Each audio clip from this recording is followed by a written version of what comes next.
অনুযায়ী যাতে হয়, এর জন্য ওনারা নিজেরাই সিবিসি তৈরি করে দিচ্ছে, যাতে অল ওভার বাংলাদেশে একই সিলেবাসটা বা কারিকুলাম ফলো করা হয়। কারিকুলাম কিন্তু এক একজন এক একভাবে তৈরি করে নিতে পারে, ঠিক আছে, বাট ওনারা অল ওভার একই যাতে থাকে এর জন্য নিজেরাই সিবিসির কাজ তৈরি করে দিচ্ছে এবং সিবিএলএমও তারা নিজেরাই তৈরি করে দিচ্ছে।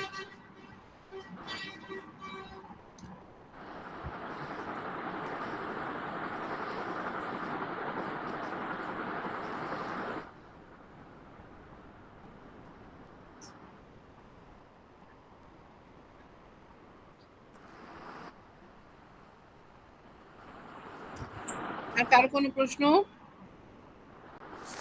না না।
আচ্ছা স্যাররা এই পর্যন্ত কি ক্লিয়ার আপনাদের? আমাদের কিন্তু সিএস অলমোস্ট ক্লিয়ার। জি ম্যাম। আর সবার কেউ তো কিছু বলে না ম্যাম। জি ম্যাডাম ক্লিয়ার। কেউ তো কিছু বলে না। আমাদেরকে পড়তে হবে আর কি। হ্যাঁ আচ্ছা, এই চারটা দিয়ে আপনাদের কিন্তু বোঝা যায় কি যে যাহাই পারফরম্যান্স ক্রাইটেরিয়া তাহাই কি assessment assessment criteria. Criteria. CSA থাকে পারফরম্যান্স ক্রাইটেরিয়া নামে, কারণ কি এই পারফরম্যান্স গুলো আমাদের করতে হয় ধাপে ধাপে। হ্যাঁ আচ্ছা, এটাই যখন আবার আমরা ট্রেনিং এ দিব, ট্রেনিং করব, ট্রেনিং এও আমার ওই ধাপে ধাপে কাজগুলো করা লাগবে, শিখা লাগবে। আবার যখন আমি অ্যাসেসমেন্টে বসবো ঠিক ওই পারফরমেন্স গুলোই আমার অ্যাসেসমেন্টের দিন করা লাগবে। এর জন্য দেখেন বলা যায় কি যাহাই পারফরমেন্স ক্রাইটেরিয়া তাহাই কি অ্যাসেসমেন্ট ক্রাইটেরিয়া, খালি জায়গা বিশেষে নাম আলাদা। জায়গা বিশেষে যেমন সিএস এর ক্ষেত্রে হয় পারফরমেন্স ক্রাইটেরিয়া, সিবিসি বা অ্যাসেসমেন্টের ক্ষেত্রে হয় কি অ্যাসেসমেন্ট ক্রাইটেরিয়া। জিনিস কিন্তু একই, কারণ কি আপনি এই সিএস অনুযায়ী পারফরমেন্স ক্রাইটেরিয়া অনুযায়ী কাজগুলো শিখলেন, করলেন, শিখলেন, শেখার পরে আবার অ্যাসেসমেন্টে বসবেন, ওই কাজগুলাই কিন্তু ওইভাবেই করতে হবে, অন্যভাবে করা কিন্তু যাবে না।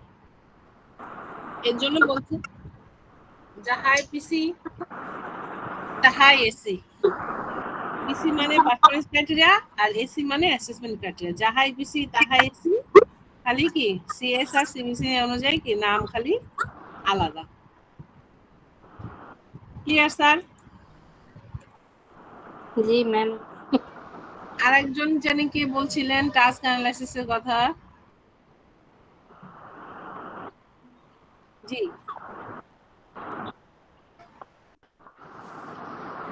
হ্যাঁ বলেন।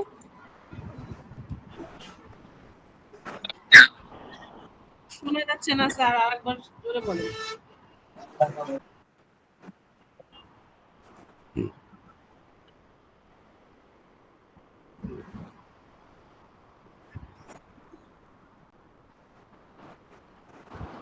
টাস্ক অ্যানালাইসিসে কি পয়েন্ট আছে? পয়েন্ট কোথায়? Task analysis.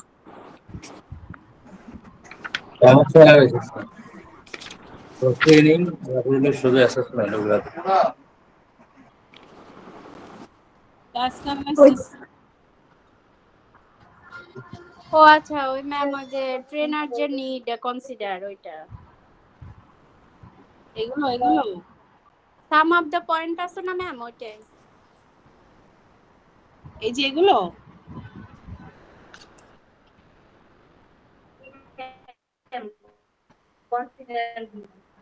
আচ্ছা। এখন এখানে কথা হচ্ছে আমি পড়াই আর তাপসী ম্যাম পড়াই, দুইজনে মিলেই তো। আচ্ছা, টাস্ক অ্যানালাইসিসটা কার কাজ বলেন তো? টাস্ক অ্যানালাইসিস কাকে বলে?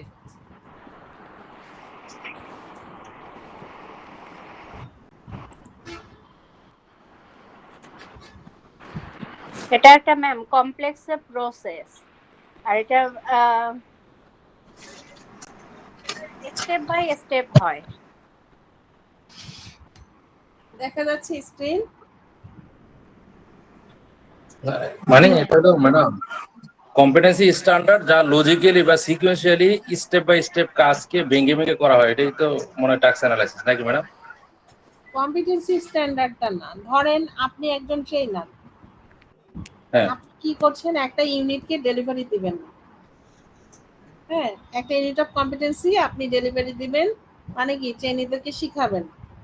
এখন এই ইউনিটটা থেকে আপনাকে অ্যানালাইসিস করতে হবে যে এর ভিতরে আমার কি কি আছে, আমি কিভাবে তাদেরকে শিখাবো, কয়দিনে শিখাবো, এর নলেজ অংশ কি কি আছে, মানে আমার কি কি নলেজ দিতে হবে, এই ইউনিটের ভিতরে আমার কি কি স্কিল আছে, কি কি স্কিল তাদেরকে আমার করাইতে হবে, এবং তার অ্যাটিটিউড গুলো কেমন হবে, এইটাকে অ্যানালাইসিস করে আপনি কি করেন, ধাপে ধাপে সাজায় কি করেন, একটা সম্পূর্ণ সাকসেসফুল কমপ্লিট একটা টাস্ক ট্রেনিং ডেলিভারি দেন।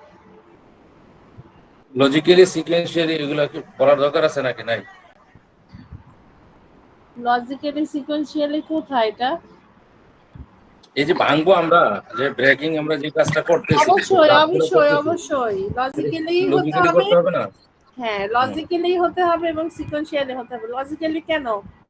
আমি সিএস এর বাইরে কিছু করতে পারবো না, ঠিক আছে? আবার আপনি যখন ট্রেনিং ডেলিভারি দিবেন, আপনি সিকোয়েন্স মেনটেন না করলে কি আপনার লার্নাররা বুঝতে পারবে?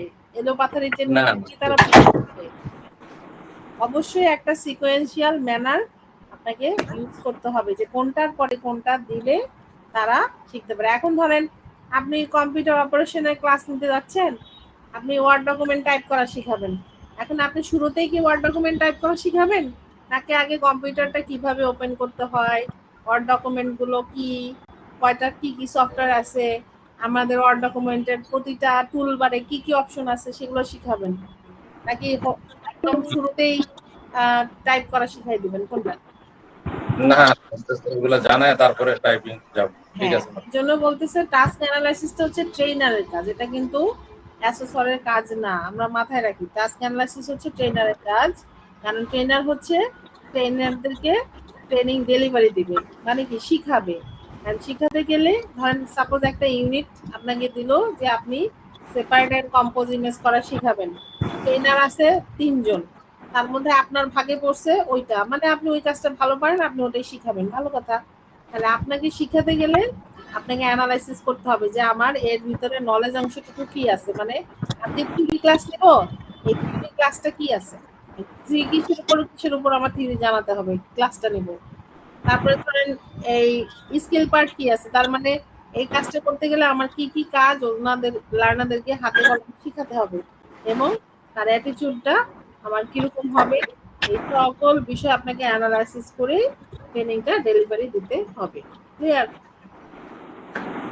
আর এইভাবেই যদি আপনি লজিক্যালি এবং সিকোয়েন্সিয়ালি এই অ্যানালাইসিসটা করার পরে আপনি যদি ট্রেনিংটা ডেলিভারি দেন, আপনার ট্রেনিংটা অবশ্যই কি হবে, সাকসেসফুল হবে, এবং লার্নাররাও বলবে যে না আমার এই স্যারটা অনেক ভালো, তার ট্রেনিংটা খুবই ভালো।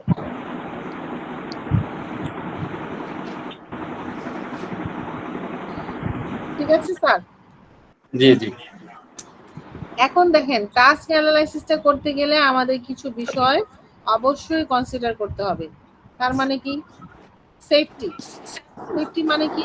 টাস্ক অ্যানালাইসিসের ভিতরে আমার সেফটি মেজারটা থাকাই লাগবে, যে আমার কি কি সেফটি মেনটেন করতে হবে। এই কাজটা করতে গেলে আমার কি কি সেফটি, বা এই কাজটা শিখাতে গেলে আমার কি কি সেফটি মেনটেন করে কাজটা করতে হবে, সেটা সম্বন্ধে আমার নলেজ consider করা লাগবে। তারপর হচ্ছে কি কোয়ালিটি। কোয়ালিটিটা কি? আমি যে স্কিল পার্টের স্কিলটা অ্যানালাইসিস করলাম, যে এই ইউনিট থেকে আমার এই এই দক্ষতা বা এই স্কিলগুলো তাদেরকে আমার শেখাতে হবে, তাহলে এই কোয়ালিটিটা কিসের বেসিসে হবে? আমার স্ট্যান্ডার্ডে যেরকম আছে ঠিক সেই সেরকম। রকমই আমাকে শেখাতে হবে। এটাই হচ্ছে কোয়ালিটি। তারপর হচ্ছে ইউজ সিম্পল ল্যাঙ্গুয়েজ। একদম এই যে অ্যানালাইসিসটা আপনি করবেন, এটা একেবারে সহজ ভাষায় অ্যানালাইসিস করতে হবে, যাতে যে কেউ দেখলে বুঝতে পারে। হ্যাঁ। Include hints and tips. আপনি যদি চান আপনার অ্যানালাইসিসের পাশে আপনার সুবিধার জন্য আপনি যে কোনো হিন্টস অথবা টিপস লিখে রাখতে পারেন।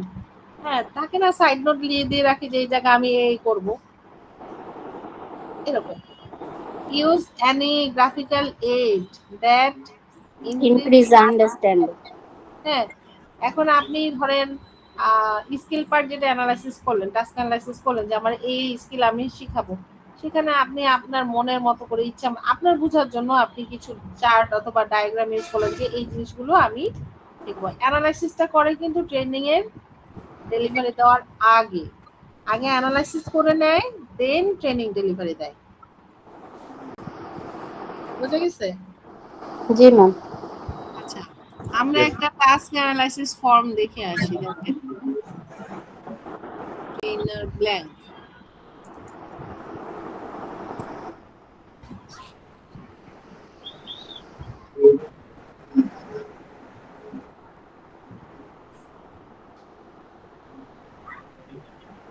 এই যে দেখেন, দেখা যাচ্ছে স্ক্রিনে হ্যাঁ, দেখা যাচ্ছে। কি টাস্ক অ্যানালাইসিস ফর্ম। এখানে কি নাম লেখা আছে দেখেন, ইউনিট অফ কম্পিটেন্সি। তার মানে আপনি যে ইউনিটটা ডেলিভারি দিবেন সেই ইউনিটের নাম।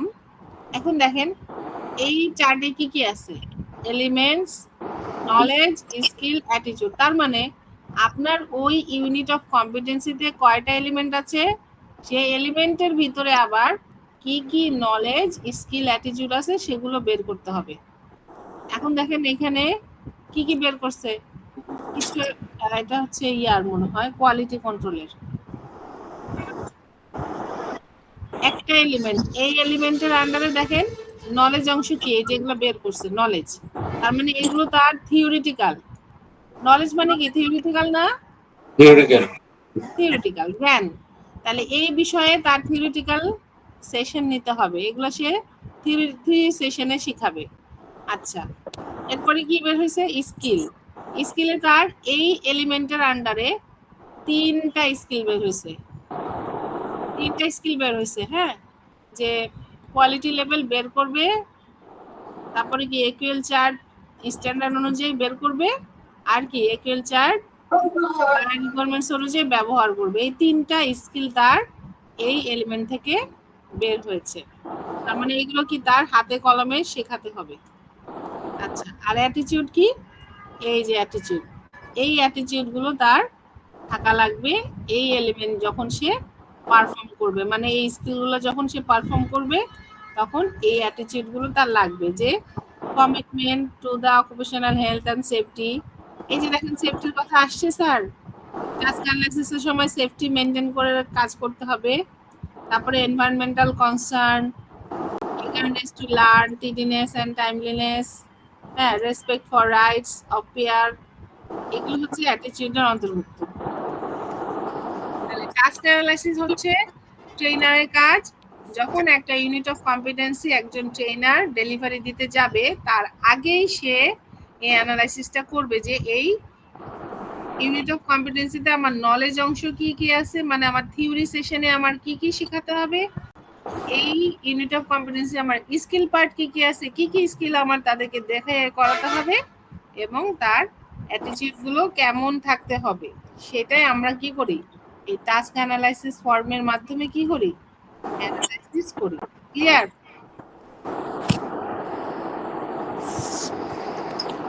দেখেন এখানে বলছিল না যে কি কি বিষয় কনসিডার করবে, দেখেন এখানে কি বলছে, কই গেল,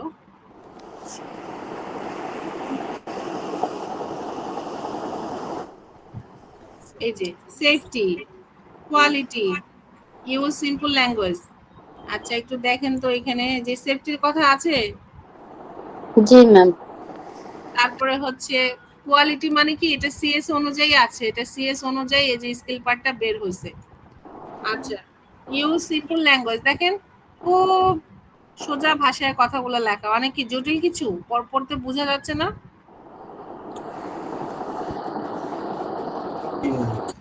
বোঝা যাচ্ছে স্যার? জি ম্যাডাম। ওকে, এটা আমরা বের করা শিখবো, তবে এখন না, পরে যখন আমরা এভিডেন্স করব তখন আমরা এটা বের করতে পারবো।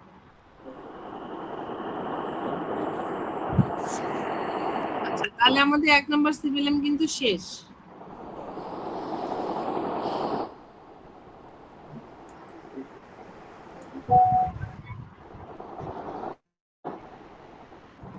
কি বলছেন ম্যাম?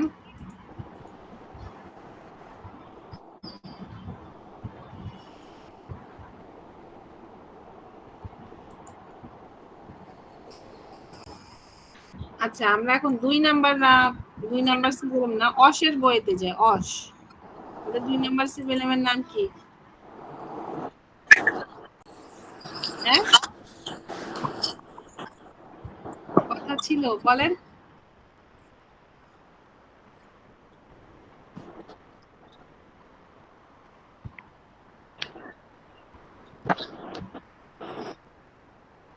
এসএস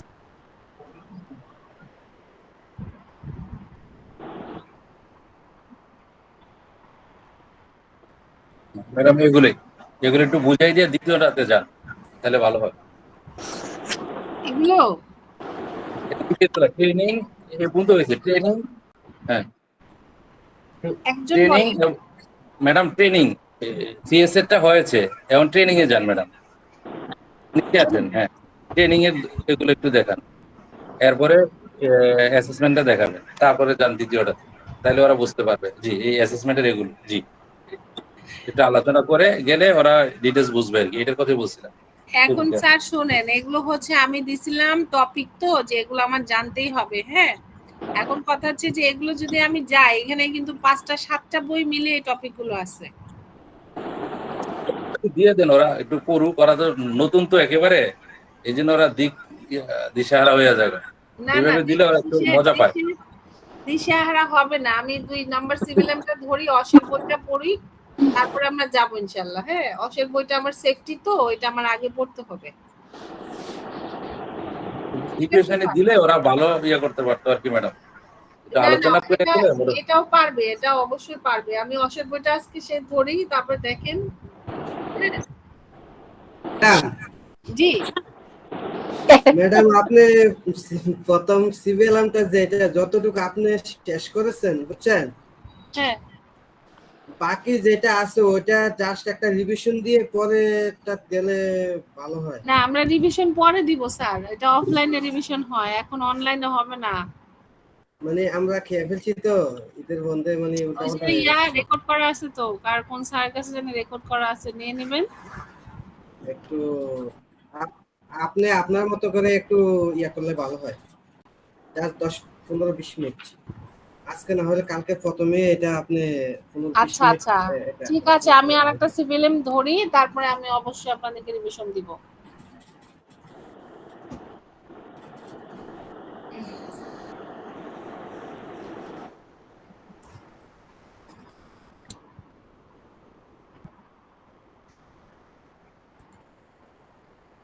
অবশ্যই পারবেন।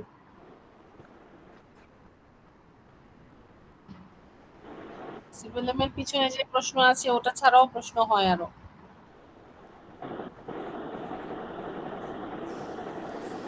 আমি দিয়ে দেব।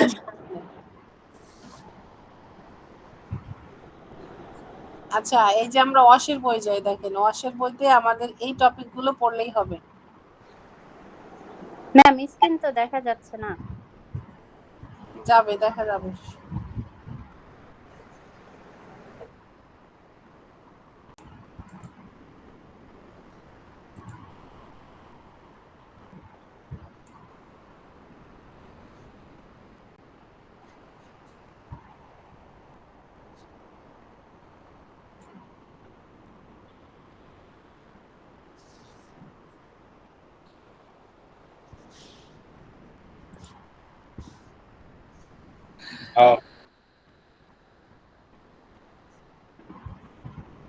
দেখা যাচ্ছে?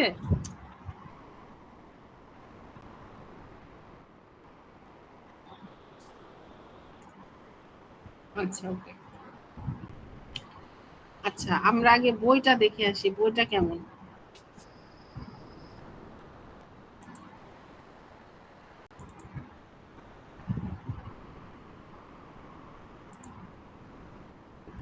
কি লেখা আছে বলেন তো সিভিএলএম এর নাম?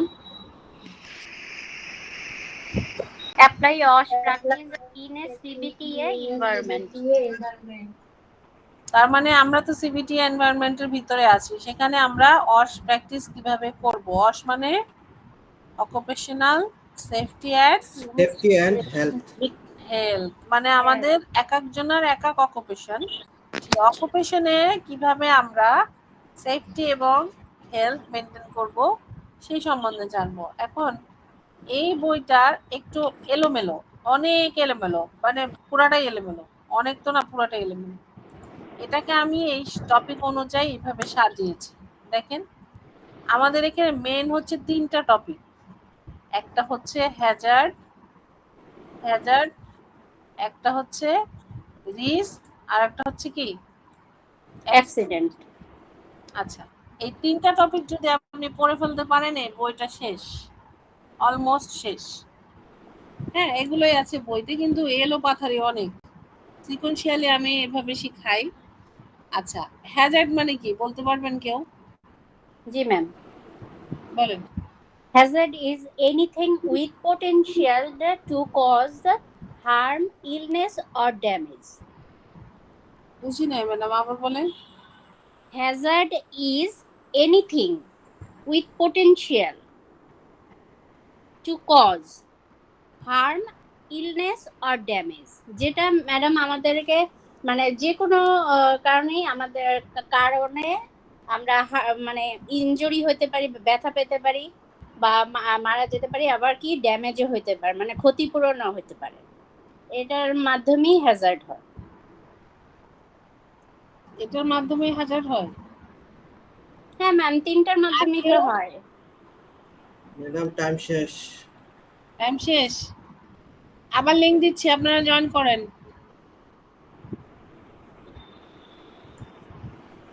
বাট আপনার ইংলিশটা হয় নাই ম্যাডাম। আচ্ছা, আমি বলি হ্যাজার্ড, আমার কথা কি ক্লিয়ার বোঝা যাচ্ছে? জি ম্যাম। সবাই বুঝতে হ্যাজার্ড পারছি। হচ্ছে হ্যাজার্ড হচ্ছে দুর্ঘটনা ঘটার উৎস।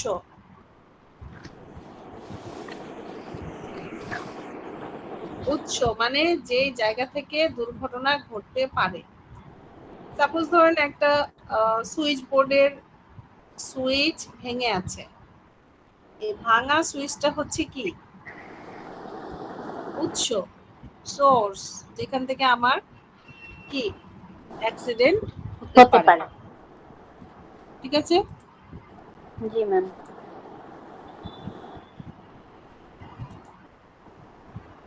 তাহলে হ্যাজার্ড হচ্ছে উৎস, সোর্স। তাহলে Hazard is any source of potential damage, যেই সোর্স থেকে আমার ড্যামেজ হতে পারে সেটাই হচ্ছে হ্যাজার্ড। তাহলে রিস্ক কি? রিস্ক হচ্ছে পসিবিলিটি অফ অ্যাক্সিডেন্ট। কি রিস্ক? কি পসিবিলিটি অফ অ্যাক্সিডেন্ট। পসিবিলিটি মানে দুর্ঘটনা ঘটার সম্ভাবনা আছে।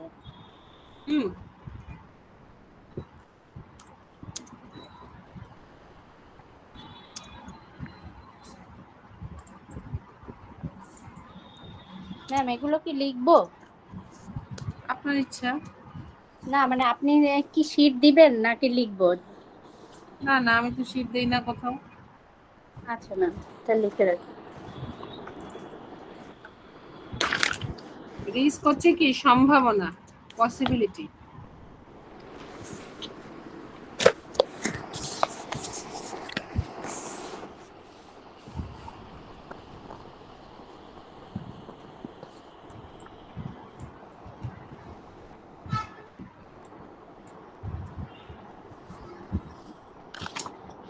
আর অ্যাক্সিডেন্ট হচ্ছে কি বলেন তো, অ্যাক্সিডেন্ট কি? এটা হচ্ছে ম্যাডাম দুর্ঘটনা। হ্যাঁ, দুর্ঘটনা। দুর্ঘটনা।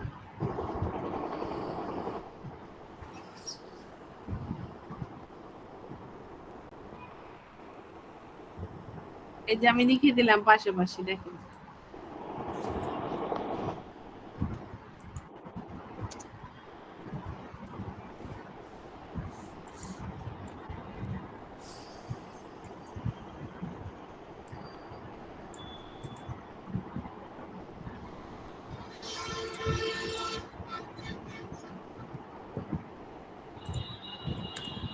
তাহলে আমাদের এই হ্যাজার্ড থেকে এই টপিকগুলো পড়তে হবে, ঠিক আছে?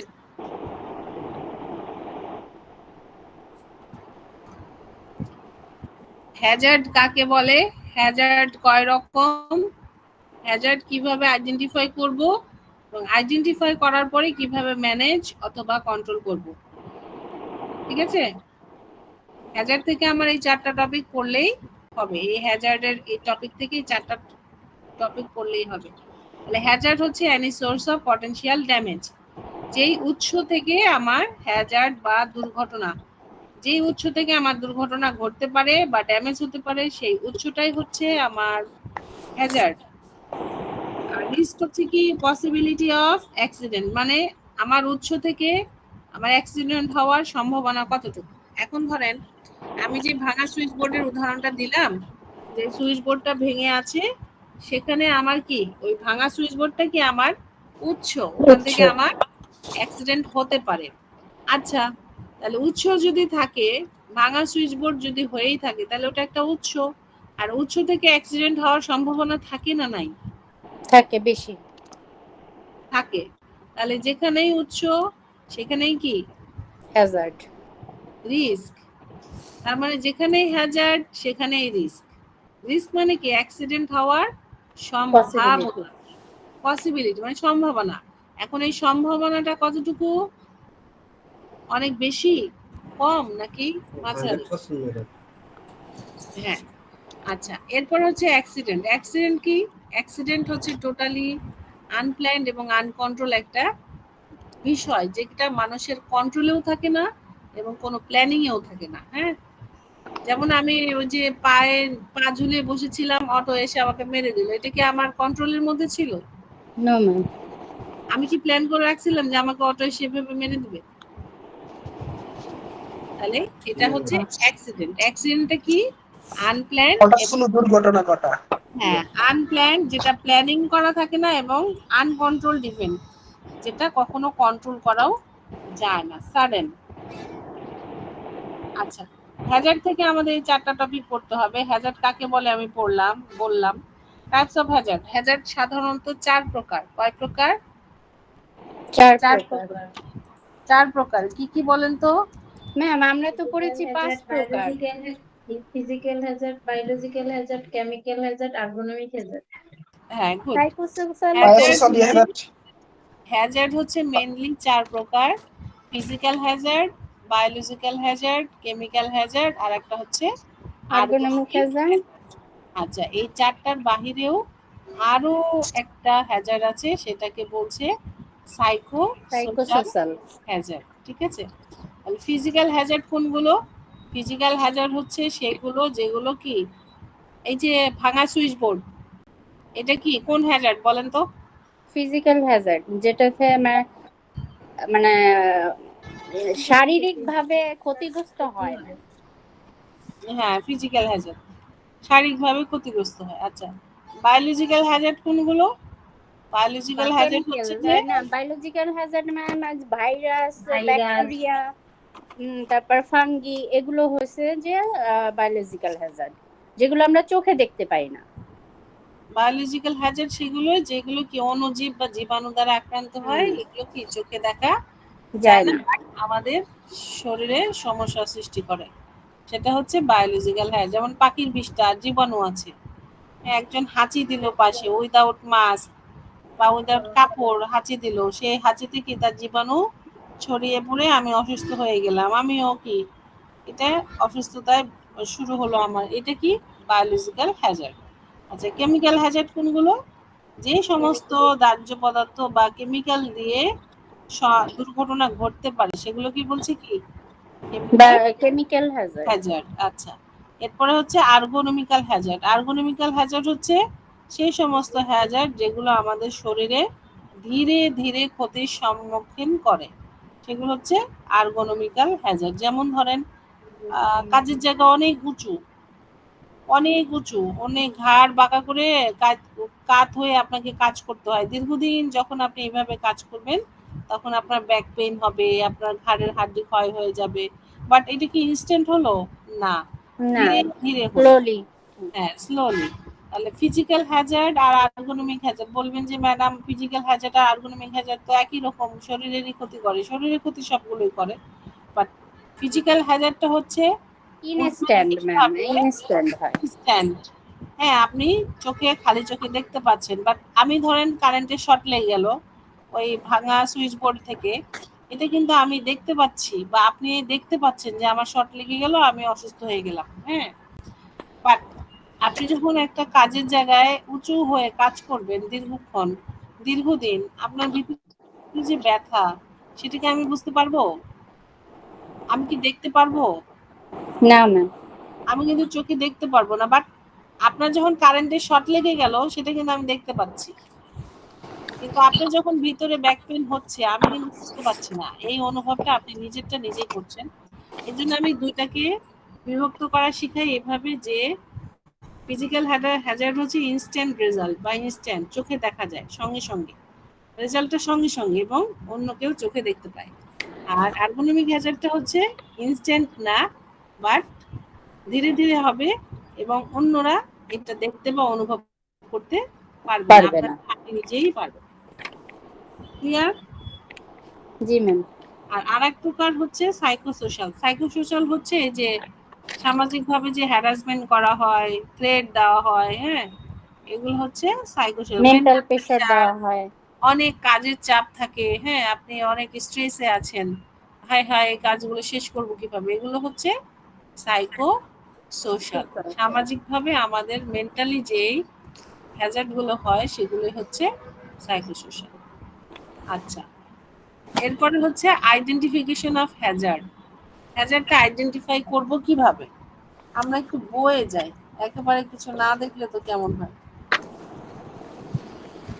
আপনারা বই পাবেন, এলোপাথারি ভাবে আছে, হ্যাঁ, সব বই আছে।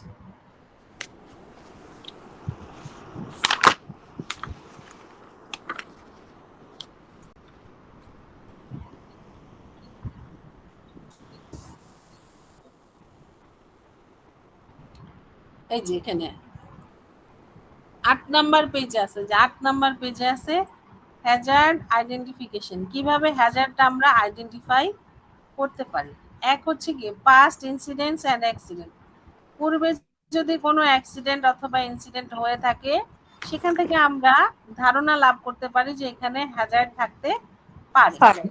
Input by employee. সাপোজ ধরেন আপনার ট্রেনিং রুমে কোথাও একটা প্রবলেম আছে, হ্যাঁ, ওখান থেকে অ্যাক্সিডেন্ট হওয়ার সম্ভাবনা আছে। আপনি কি করলেন? আপনার বসকে বললেন যে স্যার আমার রুমে ওই জায়গায় একটা প্রবলেম আছে। তাহলে আপনি তো অ্যাজ এ এমপ্লয়ি আপনি কি করলেন? একটা নোট দিলেন বা জানিয়ে রাখলেন। এইভাবেও কিন্তু আমরা হ্যাজার্ড আইডেন্টিফাই করতে পারি। তারপর হচ্ছে এক্সামিনিং ওয়ার্ক প্লেস। আপনার কাজের জায়গাটা পরীক্ষা করার মাধ্যমেও আপনি হচ্ছে হ্যাজার্ড আইডেন্টিফাই করতে পারেন। Review of safety instruction. আপনার বিভিন্ন মেশিনারিজের যে ইনস্ট্রাকশনগুলো আছে, সেফটি মেজারের যে ইনস্ট্রাকশনগুলো আছে সেগুলো আপনি মিলাই দেখলেন। এইভাবেও আপনি কি করতে পারেন? হ্যাজার্ড আইডেন্টিফাই করতে পারেন। Any kind of creative thinking. আপনি মাথায় নিজে নিজে মনে মনেও চিন্তা করতে পারেন যে আচ্ছা দেখি তো ওই জায়গায় হ্যাজার্ড আছে কিনা। হ্যাঁ, এটা নিজে নিজেও আপনি চিন্তা ভাবনা করেও আইডেন্টিফাই করতে পারেন।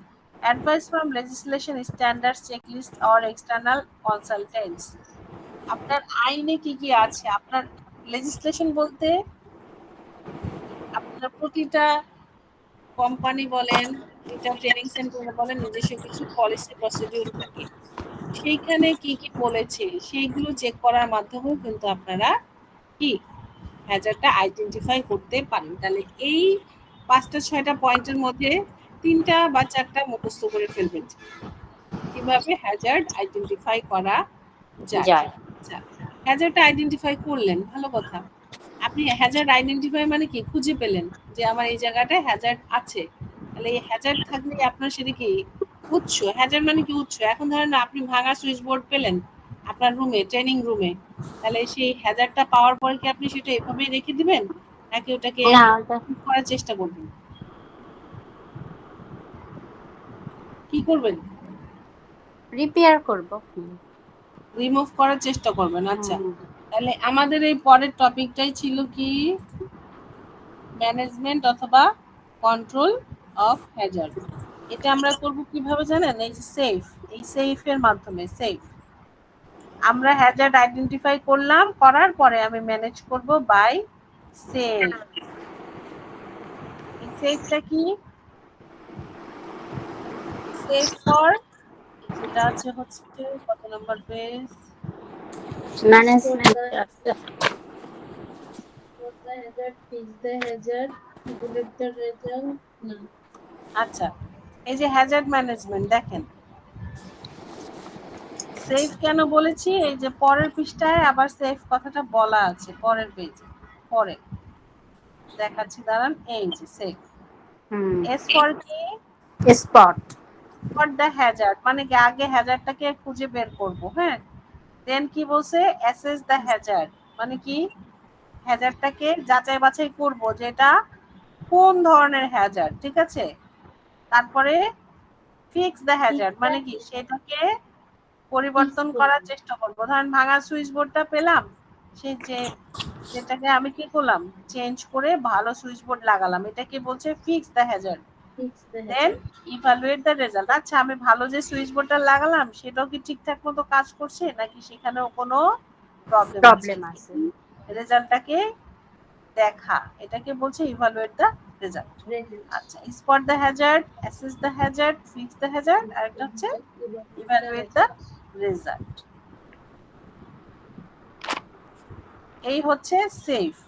তার মানে আমাদের এই 4টা টপিক পড়লে আমাদের হ্যাজার্ডের অংশটুকু শেষ হয়ে যাবে। যে ম্যানেজমেন্ট আর কন্ট্রোল অফ হ্যাজার্ড একই কথা। যদি বলে যে হ্যাজার্ড ম্যানেজমেন্ট করবে কিভাবে, বাই সেফ। আবার যদি বলে যে কন্ট্রোল করবে কিভাবে হ্যাজার্ড, এটাও হবে কি বাই সেফ। Safe. এই হলো হ্যাজার্ড। এরপরে দেখেন রিস্ক। আপনারা সবাইকে আছেন না চলে গেছেন? জি ম্যাম, আছে। কেউ কথা বলতেছেন না কেন? হ্যাঁ, আজকে হ্যাজার্ড পর্যন্ত থাকবে? আচ্ছা ঠিক আছে, থাক। সবাই কি একমত? ম্যাম, তারা যা বলবে তাই।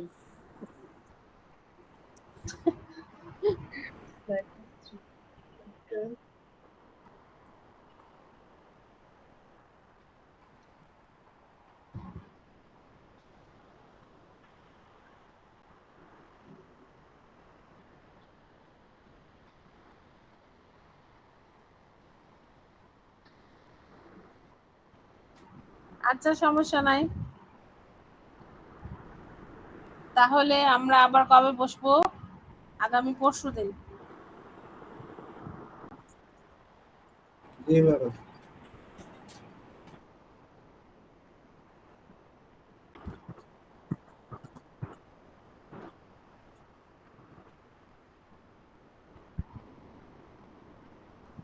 ঠিক আছে, আপনারা আগামী পরশুদিন সেশন নেন। আগামী পরশুদিন 9টায় না? জি ম্যাম। জি ম্যাডাম, 9টা।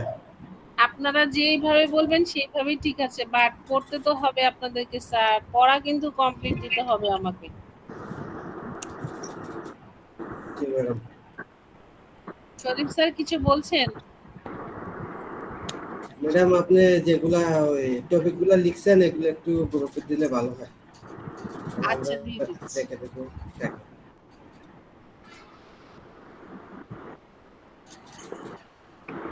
কোনটা? ম্যাডাম দেন। হ্যাঁ হ্যাঁ হ্যাঁ,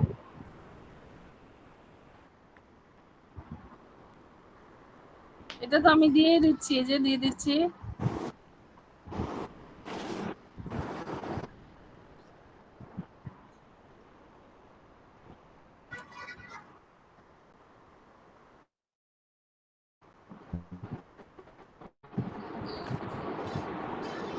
তো আজকে তাহলে এই পর্যন্ত রাখি না? জি ম্যাম। জি ম্যাডাম। ঠিক আছে ম্যাম, আচ্ছা, ঠিক আছে ম্যাম। সবাইকে অনেক অনেক শুভকামনা, শুভরাত্রি, দেখা